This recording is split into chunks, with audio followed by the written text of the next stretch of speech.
Yeah, go Cowboys! Yeah, alright.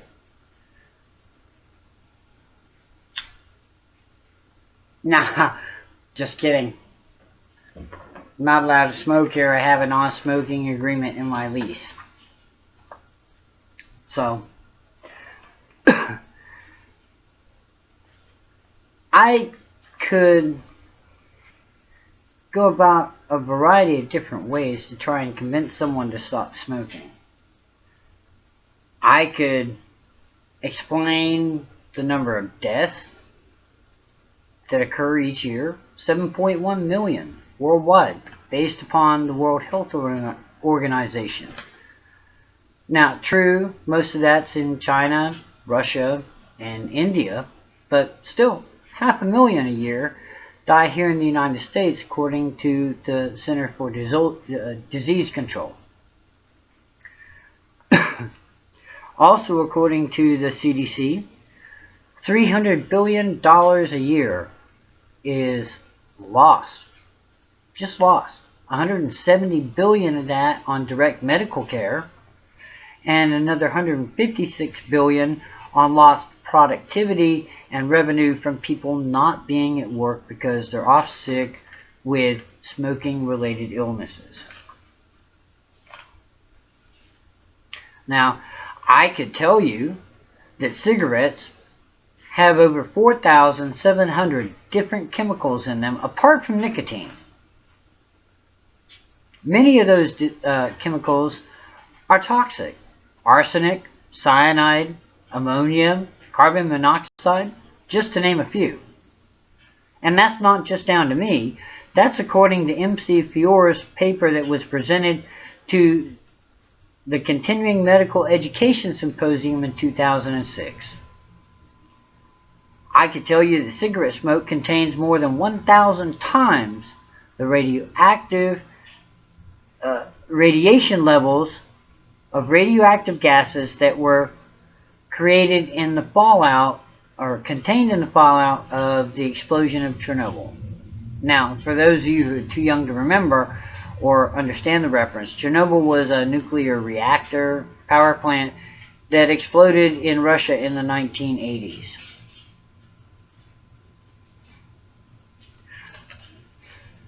I could show you horrifying photos of the human lung from someone who smoked for 20 years. I could show you photos very reminiscent of advertisements that are going on right now on the television of people who have survived nose, mouth, or throat cancer from smoking. I could do all that. True. But as an ex-smoker, I know it's not going to influence you, because I was exposed to that, and I still smoked for 30 years. So I know that that's not going to have any impact.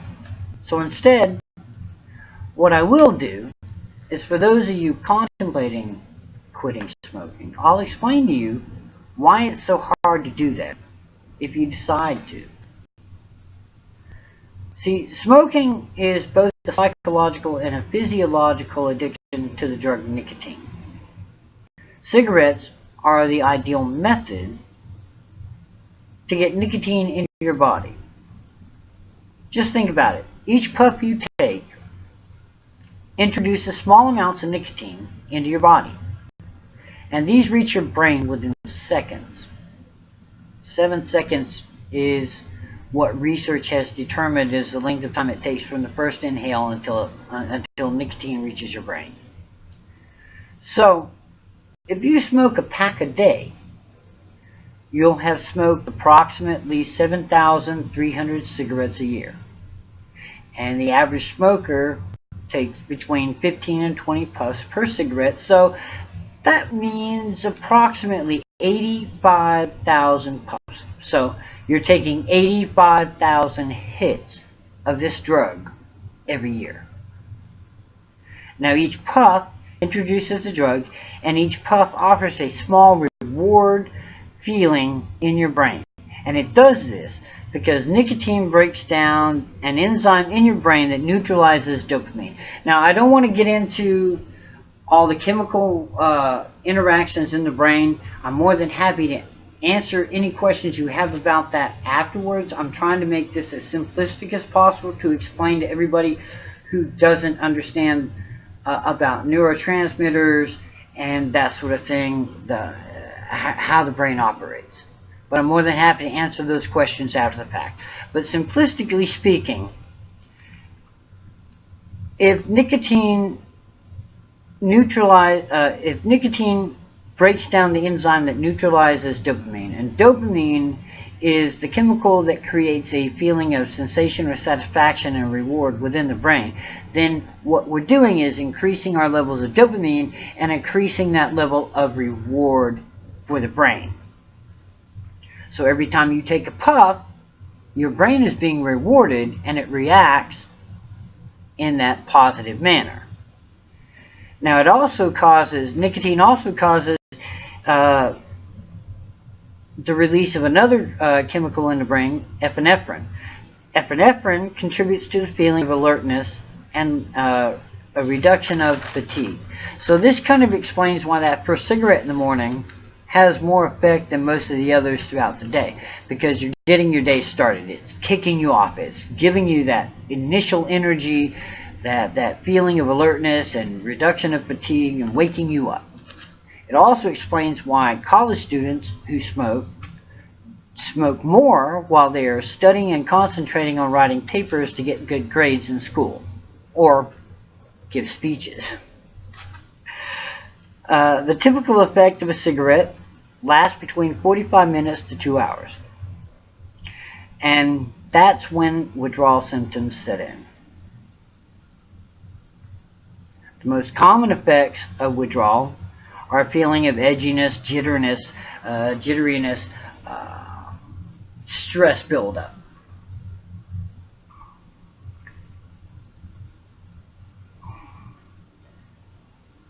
Now, because this creates that feeling of stress, we feel that we have to go smoke to relieve that stress. So we're creating a feedback loop here. And there's what most smokers don't understand is they feel that their work or the situation that they're in or whatever is causing a stress that makes them want to go and have that cigarette. When in reality, what's happening is typically withdrawal symptoms from the nicotine are saying, oh, you're getting stressed, I need nicotine, I need a cigarette. And so we blame it on the situation we're in rather than what we're feeling in our body to go and have that cigarette. And we go have the cigarette and the stress is relieved because we've abated that withdrawal symptom. And it just creates a vicious feedback loop. Now, if we go back to how nicotine is absorbed into the body and think about it. Just imagine if you were addicted to heroin. Now, research has shown that nicotine is almost as addictive as opioids. Okay? In fact, 1 out of 3 people who smoke 20 cigarettes will become addicted to smoking. So if I were a heroin addict, I'd be hitting 85,000 times a year. You kind of see how it's very hard to give this addiction up. Now, not only does smoking make physical changes in the production of the chemicals in the brain, but it also creates physical habits. So imagine, for a pack-a-day smoker, okay, 20 times a day, they go through the same ritual. If you think about it, okay, it is 10 o'clock. It is time for my smoke break. I'm going to go to the smoking area. I get there, and I take my cigarette packet out of my pocket or my purse, whichever, and I take that cigarette out of the pack, and I put it in my mouth, and I get my lighter out, and I light my cigarette, and then 15 to 20 times I'm making the same repetitive motion. Okay? Now, that means that pretty much 7,300 times a year, or 85,000 times a year, I'm making this motion. What that does is it creates muscle memory. It's very much like riding a bike or driving a car. You get into a physical habit of doing something based upon where you're at, and you don't have to think about it. So it would get to a point where, okay, I have to go out to my car. Now, to go to my car, I bypass the smoking area. I get to the smoking area, and my body says, oh, this is where I need to stop and smoke. And because I have muscle memory, I'm immediately reaching for my pack of cigarettes in my pocket to take my pack out, take that cigarette out, put it in my mouth before I realize, hey, I don't have time for this. I'm on my way to the car because I've only got 2 minutes to get there and back. But my body says, oh no, this is where you're supposed to be to have this, and this is what we're supposed to do while we're here. And so it creates a physical habit that is ingrained in your muscles to do that in certain areas where you habitually do it. That makes it even harder to break that cycle, because then when you contradict what your muscle memory says, no, we're not supposed to smoke here, it's not time for that, now you're creating stress. You're increasing your stress levels, which say you need a cigarette to reduce those stress levels. So now you're just feeding into that biofeedback.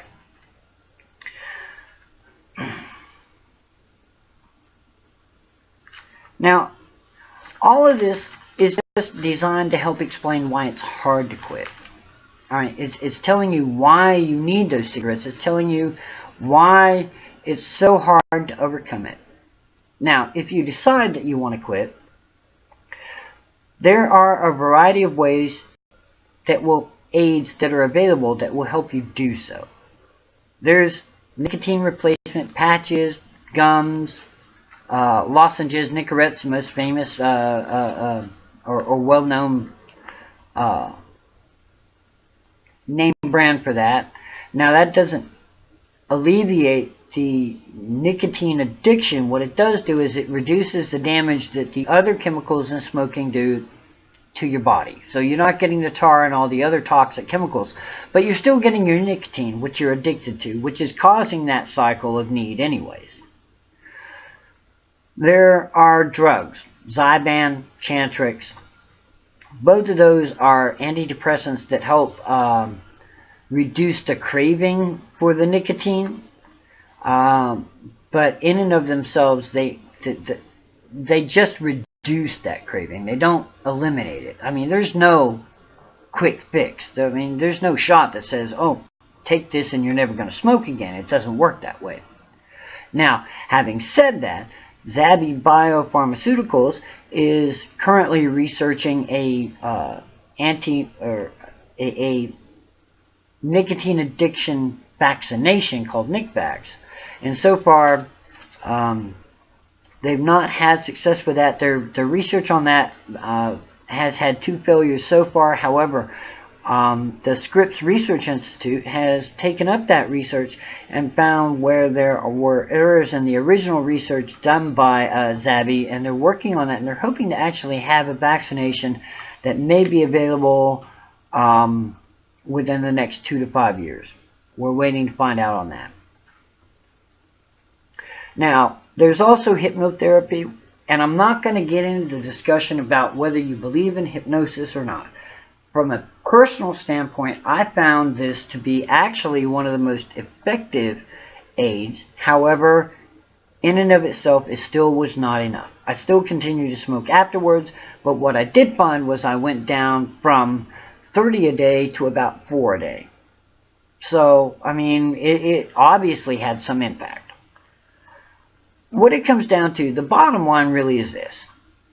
You and you alone have to find that driving reason to want to quit. And yes, you really have to want to quit. Because if you don't, you won't.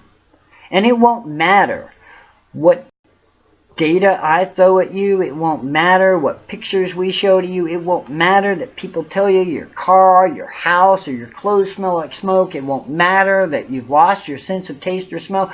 In fact, it won't matter that your non-smoking boyfriend or girlfriend doesn't want to kiss you because you smell like an ashtray. You'll just find someone, probably a smoker, as a new boyfriend or girlfriend. None of that matters.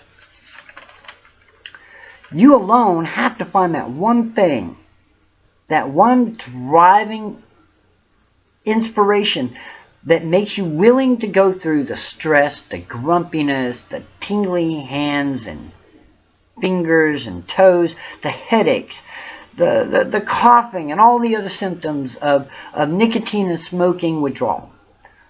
You have to do that. For me, it was remarrying and having young children in the home again. So when I want a cigarette, I think to myself, because I'm not young anymore, but I want to be there to watch them graduate. I want to be there to walk them down the aisle when they get married. I want to be there when they have more of my grandchildren. And so for me, that outweighs the need to have a cigarette. And so when I want a cigarette, I think of what I want more. Do I want a cigarette now, or do I want all these things in my future that I may not have? If you're thinking about quitting, don't make any mistakes. It's not easy. It's going to be hard. And you're going to backslide a lot. Several times, I guarantee it, before you manage to succeed. Just don't give up. Just because you fail once, twice, 3, or 4 times, don't stop. Reinforce that inspiration. Okay? Once you get that set in your mind, and when you are stressed, instead of doing this 10 times, think about what you want for your future and take 10 deep breaths. Because really, it's the deep breathing that's involved in smoking that actually reduces stress, not the actual smoke. So, if you want to quit, it isn't easy, and you're the only one that can do it for you. There's no drugs. There's no magical shot. Just you. But I have faith you can. Good luck.